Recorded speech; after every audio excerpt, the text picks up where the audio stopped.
Hey, good evening and welcome to the Whitfield Campaign Hour. I'm Shannon Whitfield, running for Sole Commissioner of Walker County, and I have with me tonight Matt Williamson, and Matt is the Republican Party Chair for Walker County. And Matt, I'd like to thank you for coming on tonight. Well, Shannon, I'd really appreciate the opportunity to be here with you. Well, great. I've been real impressed with Matt as the chairman of the Republican Party. He's done a great job, and I've been real impressed with how organized he is with the meetings. And every time we have a monthly meeting, I go in and I look at the agenda and I go, wow, this is a long agenda. Maybe this is just because of the election season this month. And go back the next month and we've got still a long agenda. So there's a lot that goes on behind the scenes in the Republican Party. And Matt, I think under your leadership, I've been very impressed of how well you have moved things forward and the unity of the party. And I just want to thank you again for that. Well, thank you, Shannon, and I'll say as well, as far as organization skills, I've been really impressed working with you and working with all the great people on your campaign. It takes a lot of organization skills to run a campaign, and you can tell what kind of person, what kind of candidate you've got by their organization skills, and you can tell what kind of person you're going to elect to office by how they run their campaign. And that being said, I'm really happy with how this campaign is shaped up for everybody involved. Well, thank you, Matt. It has been it's been a great experience, and it really is a team sport. Getting into this, it takes a lot of people to make a successful campaign. And since we're talking campaigns, let's just go ahead and jump into this. And we're going to talk about, there's been a lot of talk here lately in the last few days, Matt, about campaign signs. Oh, yeah. And so we wanted to start off the evening tonight and show you a couple of signs and make you aware of some things that are going on. So we'll go ahead and move to our first slide and show you. Here is a campaign sign that's been up for several weeks now, and you see it's right there crossing the border of the Colonial Pipeline, and there's a big warning there about no digging and no post or anything to be put in the ground. And so this sign just runs right up through the Colonial Pipeline up there on Highway 2. I'm surprised this sign's still up, Matt. I know. I mean, it looks like it's right there on the line.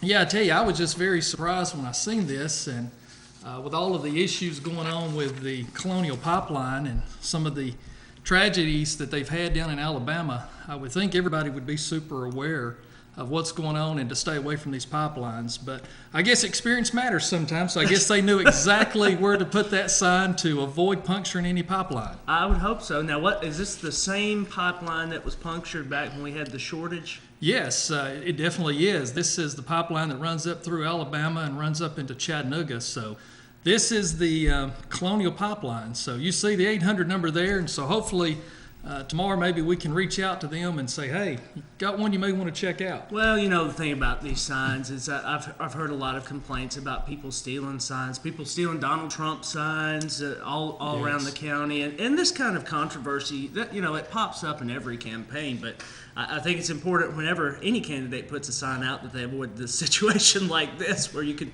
possibly cause an inconvenience for a lot of folks. Yes, this could be pretty devastating. But while we're on signs, let's go to our next slide here, and we're going to talk about our county fair coming up.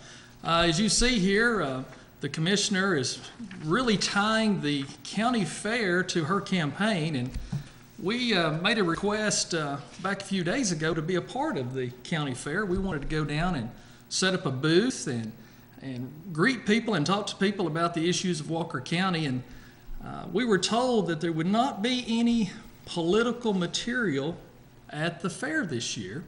And I even had a couple of friends of mine that are doing craft booths that also, when they got their application for a craft booth, Matt, they were said, hey, no political material in your campaign, in your booth, in your craft booth at all. So what's your take on this, Matt? Well, you know, I wonder whether anybody who could call up, and I mean, I don't know where you would call to try to get these signs. I think it's kind of interesting that it's almost the same dimensions as the BB sign out there. And if we wanted to promote, or if your campaign wanted to promote the fair, I wonder, would we have to build our own signs, or who could we contact to get those signs? Well, that's the thing. You know, we wanted to be a part of the fair, but I feel like we've been a little discriminated against. I think maybe the proper word here tonight is we've been discriminated, that we're not going to be able to participate in our own Walker County Agriculture State Fair. We have been excluded based off of our political party affiliation, Matt. And that's why I wanted to have you on here with me tonight. And, I think this is something of great concern for the citizens. Well, I wonder if you have a blanket ban on political booths or whatever. That may be okay. But I wonder seriously about if people come into the fair wearing your campaign T-shirts, or they're wanting to get together and they're wanting to talk to voters about this upcoming election. I wonder what would happen. That's a good point. I guess we'll have to wait and see. But, I first thought maybe this sign was just our good friend Alfred Jones just kind of running rogue. Maybe he's, gone out on a limb again and done some things that maybe the commissioner wasn't, maybe up to speed on, or maybe she just had not seen this. So if we'll go to our next slide here, we'll take a look at the campaign headquarters for Ms. Haskell. And you see there in the window, Matt, she's also got this same sign at her campaign headquarters. I think it's pretty obvious that we're tying the fair directly to the commissioner's campaign. That's the way it appears from here, at least. Yeah, so I don't know. We'll put the sign talk, I guess, to rest for now, and we'll move on talking about the Cove. One of the concerns that we've got in the Cove is people are calling me and they're talking a lot about the condition and the lack of repairs at Mountain Cove Farms. And Matt, one of the things that was really surprising to me back a few weeks ago when I went to the commissioner's budget meeting, I said, where is the budget for Mountain Cove Farms? Where are the budgets for the landfill that's losing over $500,000 a year? And I was told very quickly, without hesitation, by the county CPA that there is no budget for Mountain Cove Farm. There's no budget for the landfill. And the reason for that, they say, is there's no state law for that. So that just really surprised me that the two areas that's bleeding our county the most, there's not a budget. And I just could not imagine that. But it's obvious from this picture, Matt, the roof's in bad shape, the gutters are falling off, the paint's flaking off, and it just really blew my mind that we're letting the Cove get in this type of shape with the losses that we're having. Yeah, it is a shame. I've been out there a number of times myself. It is just absolutely beautiful, and I've heard ever since I've been getting involved in Walker County and in the community that everybody loves the fact that we've got that beautiful land out there. And I've actually had people stay out there who tell me that it's a beautiful place, and we've got some nice facilities. It's just really unfortunate that we see this kind of disrepair and that we don't have some kind of budget to deal with it. But the positive thing about this, we do have a trolley. And if we go to our next slide, we have this trolley. But the problem with the trolley, Matt, is we pay too much money for it. This trolley cost us, I understand, about $27,000, and the trolley is just used evidently about 4 or 5 days out of the year for transporting people back and forth to and from the fair, from the top of the hill down to, or from the parking lot up to the top of the hill, excuse me. And so, again, you see this trolley just sits, and it just surprises me that we would spend that kind of money in something that is that used, that sets about 360 days out of the year. Well, it's kind of a theme, I think, that you've been seeing with this administration just over the past 4 years. I think that we love having nice things. We love having lots of great things for our county and for our community, but we have to be very cautious about what we deem cost effective and what we deem worthy of spending our money on. And it seems like, yeah, we want to have nice things, but we haven't been thinking about what is the best way that we can go about getting those things. Well, that's true. This bus or trolley was purchased last year, and this is coming on the point when we had such a large amount of debt, and we were already having cash flow problems in the county, and for BB to spend $27,000 of cash money to go buy a trolley, I think was pretty irresponsible spending. And there's probably some of those needed repairs on those buildings down there, Matt, that money probably should have been used for. But there again, the county workers don't have a budget, so I guess they don't know they had approval to make those repairs. Well, and this kind of gets into a larger topic too that move on beyond Mountain Cove, just somewhat. It's kind of related. When voters approve SPLOST, every time it comes up for a vote, SPLOST money is supposed to be used for what are called capital outlay projects, which is maintenance on county facilities and county equipment and things of that nature. I've heard people oppose SPLOST because of this current administration. I think the right answer to that is not to oppose SPLOST, but to correct the official who doesn't use SPLOST correctly. And quite honestly, I hope that voters get out and vote for Shannon Whitfield on either tomorrow or on Tuesday so that we can move beyond these types of problems like this trolley. I totally agree with you. If we'll bring the screen back to us here, we'll go on to a couple of other topics here tonight. So I wanted to show you those slides here tonight. We will be opening up the phone lines here in just a moment. So if you'd like to call in, and we'd love to have your calls tonight. But Matt, one of the things I wanted to talk about tonight, and I brought up in the debate last week with the other two candidates, is the $1 million loan that Commissioner Haskell took from the Walker County Water and Sewer Authority without having board approval. And there's been some talk in the social media. There's also been an article done in the newspaper, and at least one of the board members are saying, hey, there's no issue here. This has been done before. The manager has the ability to move $1 million out of the savings account into an investment.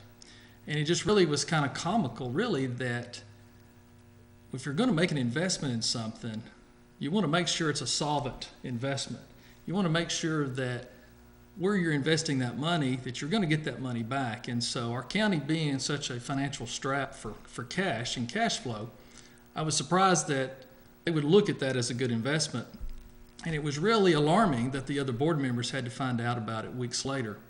But even with that aside, let's just say for a minute that the manager, David Ashburn, did have the ability to make that loan and not have to get the board approval.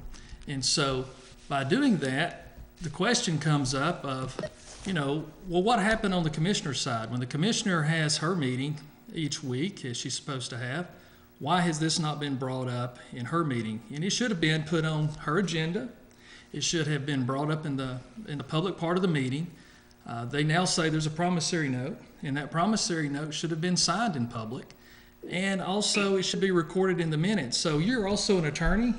What's your, we'll be with you in just a moment, caller. What's your viewpoint of the legal ramifications of such a thing? Have you got an opinion on this? Not really. I mean, I think that I'd want to look more into it in order to determine, what the rules are regarding having an open meeting with that sort of approval. Because basically what's happened is we've gone in debt another $1 million without public notice and without the proper procedures being followed in that meeting. So we do have a caller on hold, so caller, go ahead. Just a quick question dealing with Mountain Cove Farms. Do we have any estimate of how much money we've actually lost at the farms? Well, from memory, I know from the 2014 audit and the operational losses, and Mountain Cove Farm has its own profit and loss statement, we lost over $925,000 in the year 2014. In 2015, the losses were over $670,000 in 2015. One of the reasons for the reduction in the losses is they did close the restaurant mid-year of 2015. So they was able to drop the losses from $925,000 down to a little over $670,000. So it is bleeding a lot of cash into the hundreds of thousands of dollars, and there appears to be no plan. But what about the restaurant? I know they said that someone had at least worked out a deal to reopen the restaurant down there. Yes, I read that today, that the Development Authority, the Walker County Development Authority, has worked a lease agreement with Greg Corneliuson, who is the owner of Greg's Restaurant there in Chickamauga. And he's a longtime restaurant owner, so I would say if anyone has the ability and skill set and knows the risk and the work that's ahead of them, that Greg would be a good candidate for that. So my understanding is that he hopes to be open sometime around December the 1st.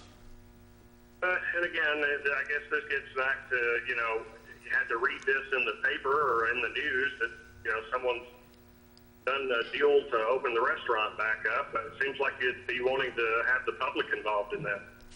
Well, that's a very good point. It seemed to happen, and it wasn't, any conversation about that or what type of restaurant the community would like to see or what options there may be. It just seems like that was another one of those closed door deals. All right. Well, I'm ready for some change. Let's go make it happen. Well, thank you very much. Appreciate your support. Appreciate you calling us tonight. Thanks.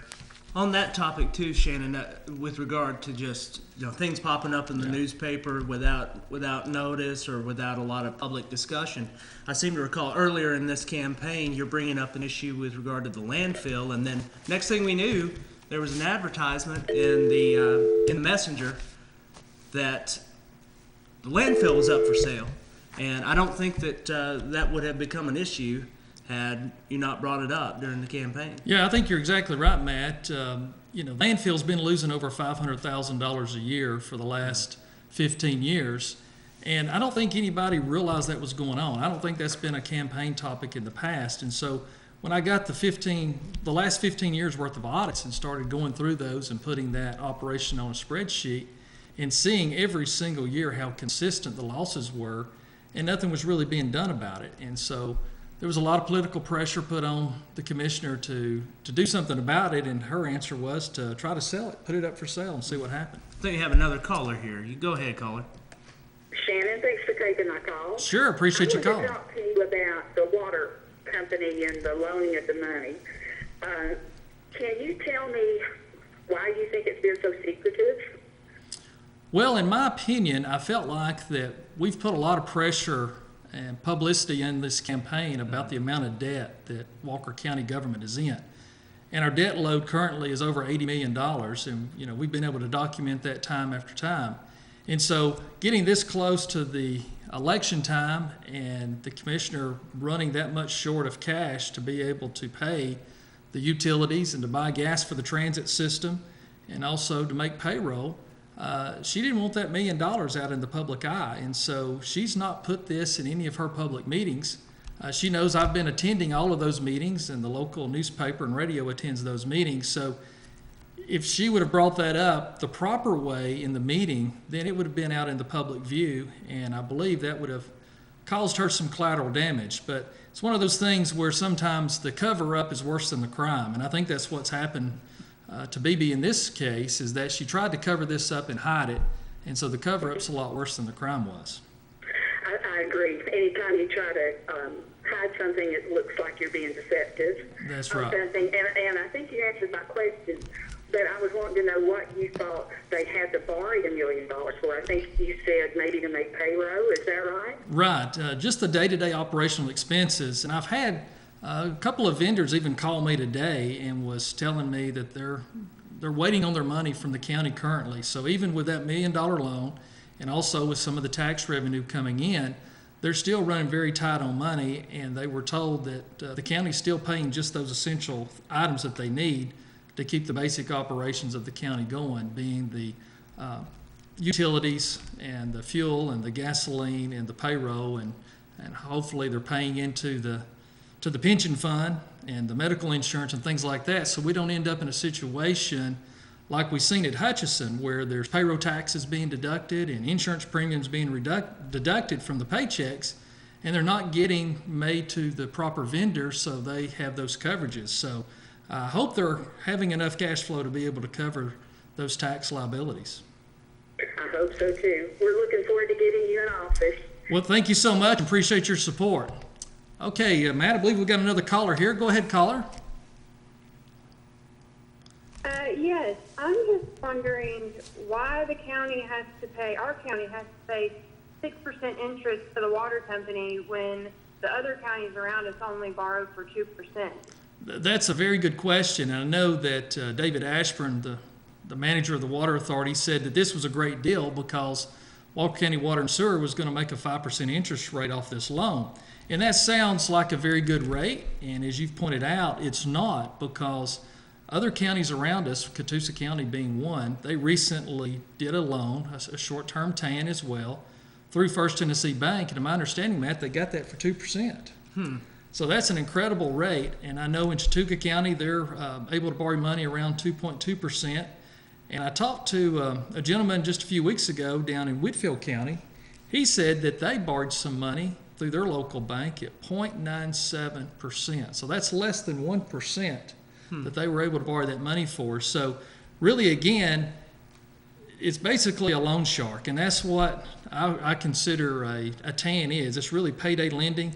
They actually took out this loan until they were able to get paid, and the payday for government is those property taxes. And so they're waiting on their payday in November and December for the property taxes to come in to be able to pay that loan back.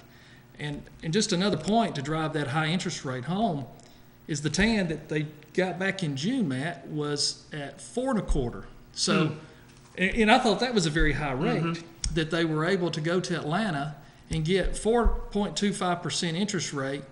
But I guess the water manager knew that the county had his back against the wall and needed some fast cash, so he come up with a 5% rate. So I guess he did that on his own. Well, it's such a strange situation, too, to have the county having to pay interest to a water authority that the county, it's also a county entity. Right. It's an extension of Walker County. So we're just making things worse on the county government side that we're having to pay a 5% interest rate on this money. So I know the water company's losing their investment, but if I remember in the paper correctly, that investment's only paying about a 0.4%. And so they took that money out of the CD and now they're paying 5%. So I'm just wondering if anybody made any money on this TAN for putting this deal together. Well, we know, from when was it, last year or year before last, that the county had to get money from that Rosemar group and had to pay interest to that organization. Right, and I'm sure there was a lot of fees associated with that loan. So very good question. Okay. Yes. Do you have anything else? No, that's it. I just want to say that I think we're sick and tired of how things have been run, and we're ready for a change, and we can't wait to get you in office. Here, All right. here. Well, thank you very much. Appreciate the call, and you have a good evening. Thank you. Thanks. You do too. All right. Well, Matt, let's move on to another topic here tonight that we want to talk about, and we'll go to our next slide. We want to talk about codes enforcement in our county, and that's an area that I get a lot of feedback from citizens in Walker County is what's being done with codes enforcement. And we had a forum, I guess we would call it, with a group up in Wilson, the Wilson Road Neighborhood Group, back a couple of weeks ago. And one of the questions was brought up in that forum: what are you going to do as county commissioner about codes enforcement? And the point that I brought up in that forum is how can county government start making citizens of Walker County comply with codes when we have county buildings that don't meet code requirement. So here's one example that I brought up that night. This is inside the city limits of Rossville, the Coates American building. The county has owned this building, Matt, since 2007. This building was given to the commissioner as a gift, and this was probably one of those gifts that they laughed all the way back home once Coates America was able to get the commissioner to take ownership and possession of this building, because there's environmental issues here. There's asbestos issues with this building. There's underground pollution problems with this building, and also now I'm understanding that there's some issues with the stormwater drainage that's actually going into the city sewer system. And so there's a lot of pressure on the city of Rossville right now to get in compliance with Tennessee American Water in their contract with them about the amount of water that's going back into the wastewater system. And so there's a formula in place, and they look at how much water the city of Rossville purchases, and they look at how much water comes back into the sewer system. So all of the stormwater runoff from this facility, and there's a couple of others in the city as well, is all going into the storm system. And so this is just one picture. We've got another slide coming up here as well, where you'll see, Matt, there's doors that won't completely close. There's broken out windows that's not been boarded up. And there's going to be animals in this building, rodents, birds. There was actually some homeless people, I understand, back a couple of months ago that was living in a portion of this building and actually caught the building on fire. I guess they were in there probably trying to cook something and set the building on fire, and the fire department had to go and extinguish this fire. So codes is something that I have made a commitment to in this campaign, that we need more code enforcement officers, and we've got to be able to get our codes in compliance. But first of all, we've got to get our own county buildings up to code and follow the rules ourselves. And this is something that I've been very passionate about. And there's a big movement on the north end of the county to bring things back into compliance as far as our code issues in our county overall. So we've got another caller here. Caller, go ahead. Yes, sir, Mr. Railroad. Commissioner Haskell said the other night that she had been helping Rossville for the last 16 years. Yes. I've lived here all my life, and I haven't seen anything done at this end of the county. If anything, it has gotten worse. I've seen, where she's done other things for other communities, but not this end of the county until she came to the meeting at that Wilson Road group. Right. And then she started cleaning up that Coates building. She's helped other communities, but not Rossville and this end of the county. Yeah, you're right. What is your take on that? Yes, I totally agree with what you're saying, and that was one of the things that come up in the debate about codes enforcement just last week. And she made that statement that she's been working on Rossville for the last 16 years, and I made the follow-up comment, wow, just look at Rossville. Does the Rossville community as a whole look better today than it did 16 years ago? What's the business and industry like today from 16 years ago? So I think it's definitely has declined. And if the commissioner is trying to tout that she's been working on the Rossville community for 16 years, it's very discouraging. Well, I think the people up in Rossville, just, to our caller's point, they are yearning for some change up there. They're yearning for something, anything to be done. And when you go to these Wilson Road group meetings, you realize that these people aren't asking for heaven and earth to be moved. All that they want is for somebody to take this issue up, take a little initiative, and see something done about it. And I'll tell you, having gone to these Wilson Road groups, they're thrilled to hear Shannon Whitfield has a solution to that problem. And it's not a heavy hand. It's not coming out there and making sure that, coming out there with codes enforcement or anything like that. It's just reasonable steps that start with the county property and then move on to other individuals. Yeah, you're exactly right, Matt. We've got to have some compassion because there's a lot of people that I think they just don't realize that they're not within compliance of the code. There's people that have financial hardships, they have physical disabilities. We have a good portion of our elderly community that lives in that part of the county, and we have a good number of single moms that live up there. So we've got to go in with that compassion. We can't go in with a heavy hand. We've got to be able to go in and see what type of help and assistance that they need. And there's several faith-based groups in that community that want to help, and they've already done some things, and they have reached out to some of the ones that are needing help, and they've been able to give them a hand and been a part of the solution. So it's not just a group that's just complaining all the time. They really want to be part of the solution. That's right. So I think we've got a call over here on 7712. Good evening. Yes. Just talking about Rossville, they say that main thoroughfare through there, it's all right when you go up Chickamauga Avenue and down towards Kmart and all, but if you turn off on McFarland, of course, we've got the fire department and the city hall and all that. It looks nice, but they look at that trashy building across the street. Yes. This is broke out and everything. You go on down McFarland, and it's all the old furniture stores are all boarded up.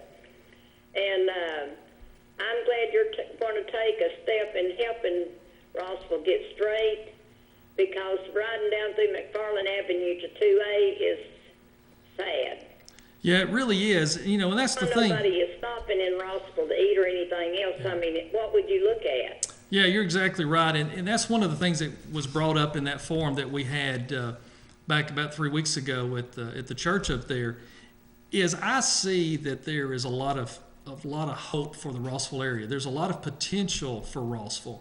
With the interstate system, Matt, Rossville's got fiber optics, there's rail, there's sewer, there's water. They've got all of the main key things that you need. And really, the most important thing is location, location, location. And Rossville has that, being as close to Chattanooga. And so we should be that bedroom feeder community into the Chattanooga area. and be able to pull together and bring in new businesses and maybe some high-tech stuff possibly that could come in on the Georgia side that doesn't want to be in the downtown area and be able to pull off of that EPB fiber optics.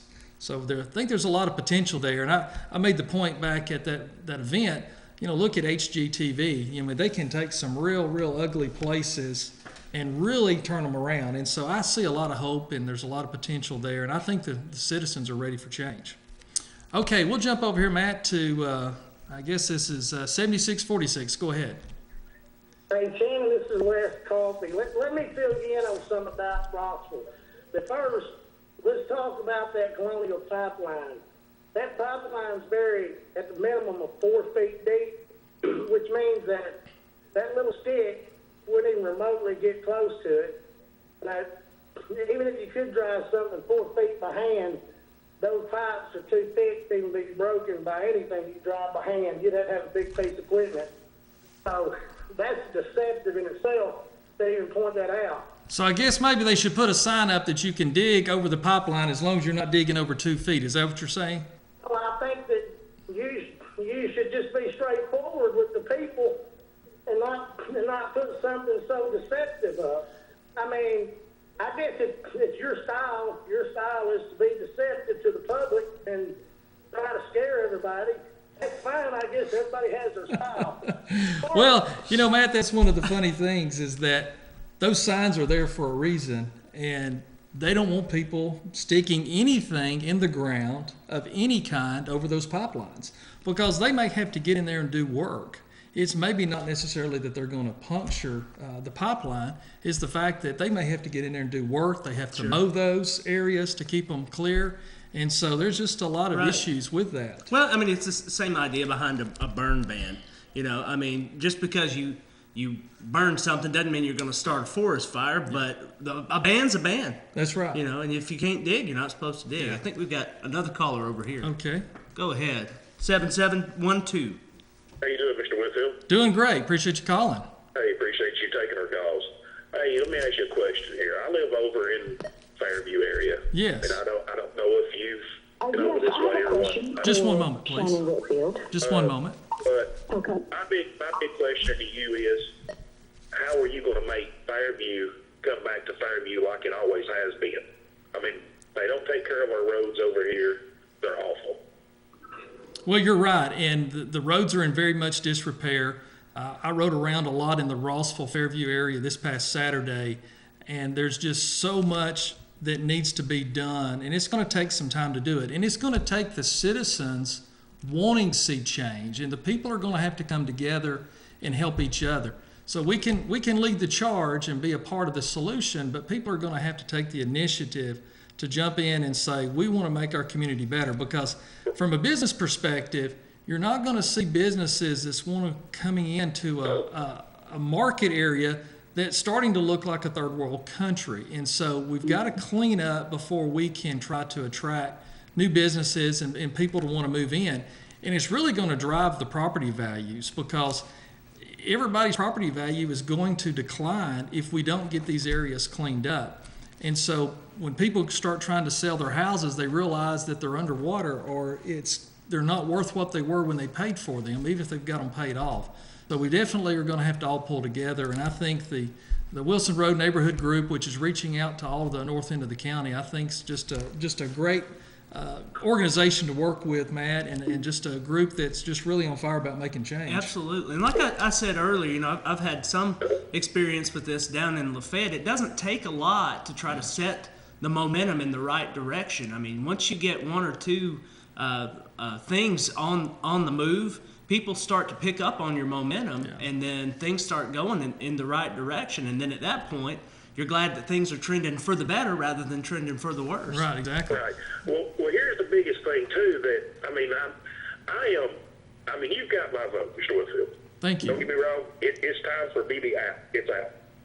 But our biggest thing is we need to start selling some properties that is not making money for the county. Yes. We shouldn't have bought Mountain Cove Farms. That's right. We didn't need it. There's no money to be made there. Yeah, and that's one of the biggest challenges we've got. They took a lot of cash to to buy Mountain Cove Farms, and they're throwing hundreds of thousands of dollars into that project every single year, and therefore the rest of the county is being neglected. And we see that firsthand. We're one of our most highly populated areas on the north end of the county. It's just being neglected, and our roads are falling apart, as you indicated. The maintenance is not being done on the roadsides. There's just a lot of issues, so that's a great call. Let's jump over here, Matt, to 7646. Go ahead. Is that me? Yes, go ahead. All right. I want to know, how will our county ever get better when I see burned out, abandoned homes, dogs living in the homes, properties growing up with weeds and stuff? I just don't understand how we could maybe attract home buyers to the north end of the county, whether it's, business or residential. And you may not be able to answer this, but I want to know why BB cannot come and meet with the Wilson Road Group. We've been around since March, and I just want to let you know I've been supporting you because you've been there at every meeting, and I think you're going to do what needs to be done to help our end of the county. Yeah. Well, thank you for your support. And Matt, I think you can attest to this being in Lafayette. It starts with leadership. It starts from the top. And so tell just briefly what's taking place with the leadership in Lafayette. Absolutely. I mean, one of the things that I've been very, very excited to see in Lafayette is our city council down there has taken that initiative to try to clean up a lot of the old abandoned properties that you see that are pretty prevalent in Rossville. And you can ask anybody who's been involved in that process. It doesn't take you going out to every single one of these abandoned properties. Once the government starts enforcing, first of all, as you've said, Shannon, its own rules on its own property, That's right. And then it goes out and it addresses some of the most long-standing worst cases. Almost universally, what happens is that everybody sees, hey, the city's going to take this seriously, and then things start cleaning up on their own without the government having to take any action.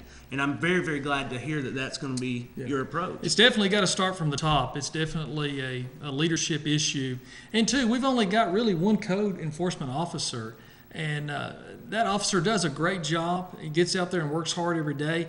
But this is a big county, and there's a lot of compliance issues, and it's hard for that person to even go back and follow up on violations and things that have come along because there's just one person. So we've got to strengthen that department. All right, do we have one over here? I think so. On 7712. And I can't believe you hung up on me. I mean, do you not want to talk to somebody that can actually debate with you? Well, we're just letting each one make one point. So you got your point in, so we moved on to another caller. We're going to talk about hospital. There's a real problem up there. Do you want me to help you out with that? If you'll be real quick, we got a lot of calls coming in. Well, the problem is they got a combined sewer outflow system, meaning that their stormwater sewer runs into their sewer, the sanitary sewer, and it's been illegal for about 20 years, more than that actually. And the problem with that is the city sued and gained ownership of all of that. And that and all those code issues up there is a city problem. There's nothing that BB, you, or Perry Lamb can do about that or all those Rossville houses. So when you promise public something in Rossville and you blame BB or Perry Lamb for Rossville, you're being deceptive because the city has jurisdiction there, not the county. Now, yeah. Okay, we'll talk about that. What the caller's talking about there is the city has to take responsibility for its codes issues. But one of the things that we pointed out with the Coats America building is that is a city property inside the county. And when we talk about the Rossville community, we're talking about outside the city limits as well. But we need to see a partnership with the city government and with the county government working together to address these issues. And there doesn't seem to be any collaboration that's going on with the county government and with the city. And that is going to take the county leadership and stepping up and making those changes. But let's go on to our next slide. Let's talk about something very positive that's going on in Rossville. And this, I think, will help spear some changes. This is a shot of the Rossville Library that's under construction, where we're doing a renovation completely gutting the inside of the building. And this is actually a picture of the guys that are framing up the walls where we're going to put in some study rooms. And this is a newer concept in libraries where you actually put study rooms in, because there's a lot of times that students need a quiet area to study where there may be people moving around in the library that's distracting to them and they can't concentrate.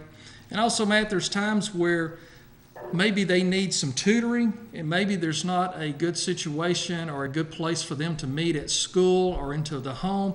And so they can come and rent one of these study rooms and be able to work on things in a very quiet, calm, relaxed, controlled environment. So the new Rossville Library will have 3 of these study rooms in it. And it's just very exciting that this project has been able to get off the ground. And hopefully by end of the first quarter of 2017, hopefully by the end of March, we will have this project completed, and we'll have a ribbon cutting and a groundbreaking for this, and be able to invite the community to come out and celebrate this renovation. So we've got new computers going in. This facility does have the high-speed fiber optics. There's going to be more computers added, more workstations, and it's just going to be a complete reconfiguration and use all of the best and the latest and greatest technology to help this community to be a center hub where we can take and use this as a learning center as much as anything. And I've been involved in the library system for several years, and it's just amazing to me, Matt, how much libraries are used. And I know the other day I was in Lafayette at a meeting, and I saw your wife actually leaving the library, I believe it was. That's right. She's really involved in the Friends of the Library down there. And I'll tell you, I'm so glad that Rossville is going to get a library like this, because I can speak, based on my own experience of what's happened in Lafayette. I remember when we had the grand opening. I remember you're speaking down there at that grand opening. And it has just been a real hub of the community, that library. We have community events there. The study rooms are fantastic. I know I've met with groups of people all throughout that library on a number of times. It's a beautiful, beautiful facility, and I'm just so delighted that Rossville is going to get something like that. Yes, it's very exciting. So we'll come back to us here, and we'll pull off of that shot, and we'll go back over to our phone lines, Matt. 7646, go ahead. Do we have a caller? Go ahead, caller. Yes, caller, go ahead. Caller, 7646, go ahead, caller. Guess we lost him. Well, yes, go ahead. Yeah, there we go. Go ahead.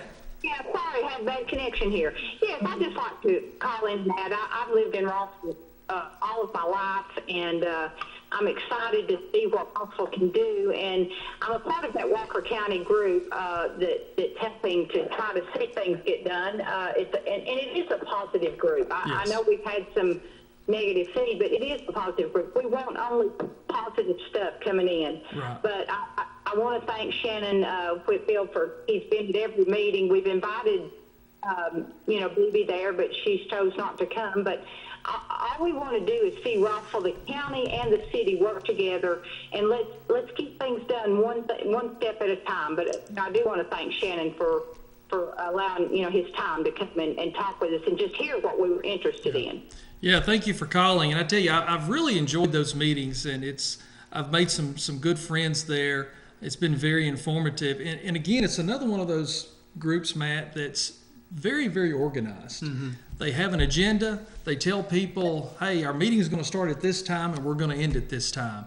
And they're pulling the local pastors together, and it's just been very exciting and very encouraging to be a part of those. And every time I leave there, I feel like I've learned something today, and I've also made some new friends each time. So it's been great. Yeah, I think we got another caller over here on 7712. You go ahead.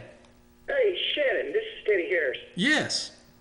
Hey, I just got a phone call and said that you were saying that the city is not doing anything on code enforcement. No, that's not what we said. The first part of the program. We said that the city and the counties need to work closer together, and it's going to take the leadership of the county stepping up and reaching out to the city to work together on the entire Rossville community. Well, we have been doing code enforcement. We sent out 95 letters recently on code enforcement. Good. So, we're doing all we can. Fantastic. As far as code enforcement is concerned. Great. That's good to hear. And I think that's a lot of what the citizens are wanting to see, both from city government and county government both. So I think we've got to help you get that message out and let the citizens know that that the city is being aggressive in getting those notices and telling people they've got to clean up. So that's great to hear. We have been doing that on an ongoing basis for several years, and sending letters out. You can only do so much. Most of the people are repeated offenders. Yes. Mm-hmm.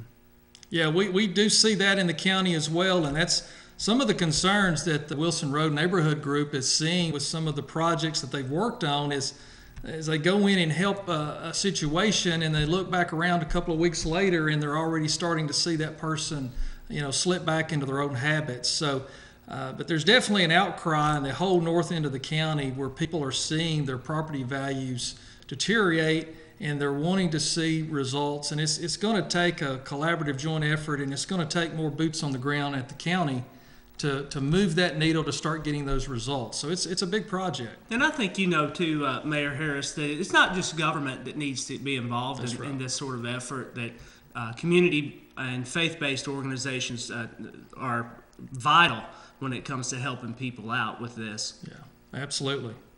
Oh, I would agree with that. I just got a phone call and they said that y'all were saying that, the city wasn't doing anything. We are constantly sending letters out to violators. It appears we're going to be in litigation with the people there at the Ladine shop. Okay. Because they are not doing what they need to do there. That's going to be a very long, dragged-out process. Yeah. Mm-hmm. Well, that's unfortunate. I hate that. Yeah, I do. I really do too. That's what I was going to say. It's unfortunate that it's had to get to that level, but I think that's responsible government to do that, to say, hey, we've given you time and nothing's happening here, and this is a hazard. And you and I've talked before about the hazard of that building. If that thing was to take on another high wind, there could be more damage and maybe hurt someone or some bystander. I understand from the structural engineer that is a sound building, even though it may not look like a sound building. Okay, well, good. But they have code on the inside. They have code violations. The building's going to have to be brought up to code. Yeah, well, good. Well, appreciate your call. We've got some other calls to grab, and appreciate you calling in tonight. Yep. Thank you. Oh, yeah, okay, caller 7646. Go ahead. Good evening. Yes. Well, I'm not the mayor, but Well, you're still special to us. yeah, I just want to let you know, buddy, that you've got my vote. I've already voted, and I know several other people that have voted for you as well. Well, thank you so much. I hope you get in there and help this county, because anything at all that gets done in this county at this point is going to help it. Well, thank you. You're exactly right, and I'm determined to get in here and get busy right away and start addressing these issues and have a fresh perspective and a new approach to things. So thank you for calling. We need some new stuff going on up in here. That's right. We really do. And I think the community's ready. That's the biggest thing that I see, Matt. Yeah. And, when I start seeing 70, 80, 90 people show up once a month to an event, That's right. That's all a volunteer group, and they all want to come together. And people's not up screaming and hollering, and right. And it's people's getting tired of stagnate. You know what I mean? That's right. People are ready for change. That's right. People are ready to clean up their community, and that's what it's going to take. As we've talked, it's going to take that collaborative effort between government, private citizens, faith-based organizations to all pull together. Right.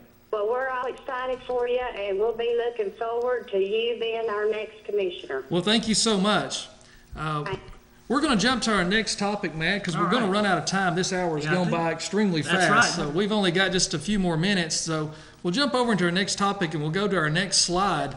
And want to talk about a real serious problem. We'll kind of jump to another community. The Hinkle Fire Station is still vacant.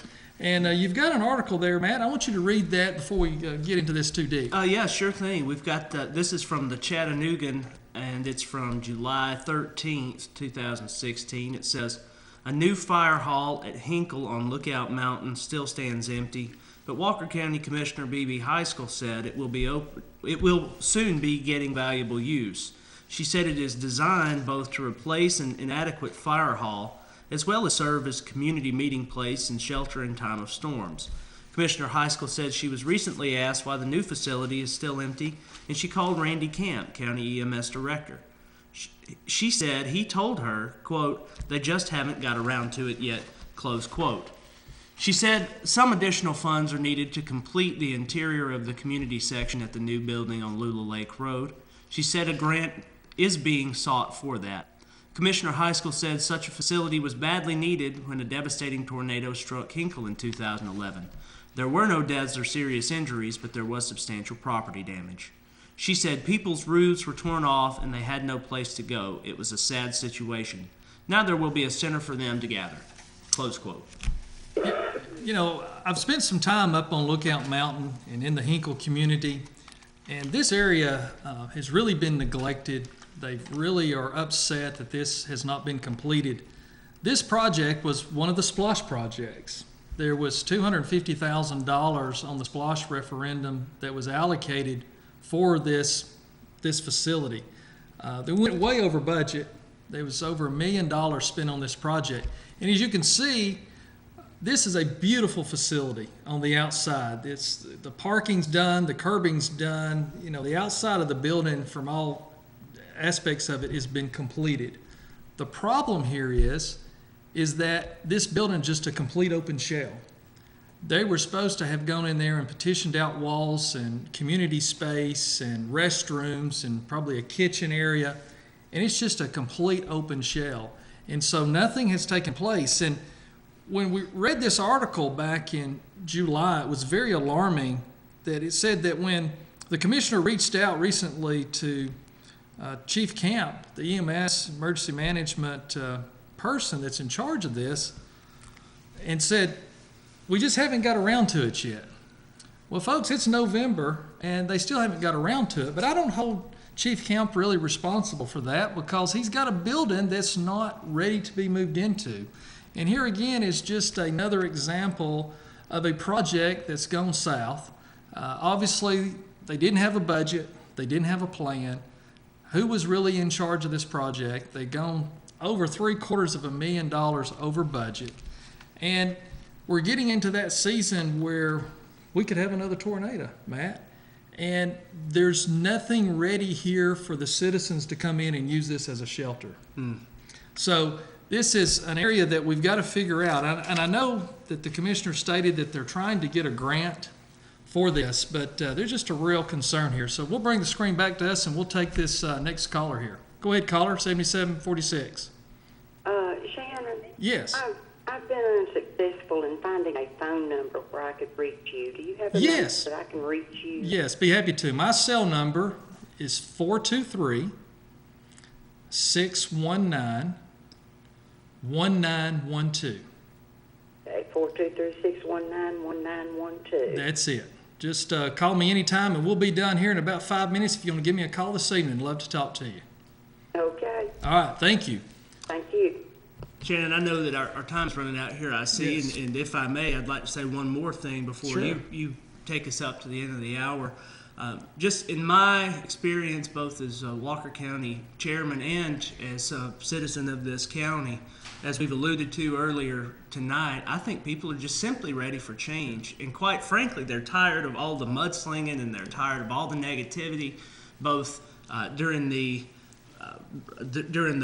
campaign on the ground, whether it be in the newspaper, whether it be on phones or anything like that, and they're tired of the social media negativity. Yeah. And I wanted people to know that we can end this on Tuesday.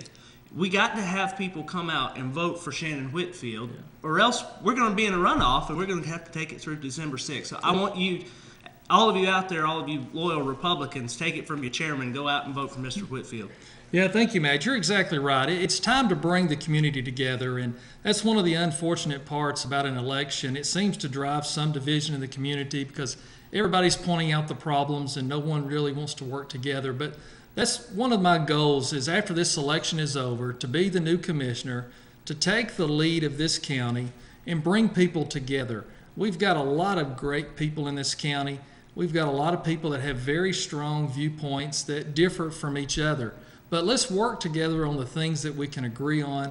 Let's pull together and let's bring Walker County to be one of the greatest places to live, work, and play. And I know we can do that. And I want to ask you tonight for your vote. Voting, you can still vote tomorrow from 8:30 to 4:30, and then on Election Day from 7 a.m. to 7 p.m. next Tuesday. So I would appreciate your vote. If you have any questions or comments for me, again, my cell number is 423-619-1912. And again, Matt, thank you for being on here with me tonight. It's been great. It's been a fast hour, and we look forward to being back and seeing you soon. Thank you.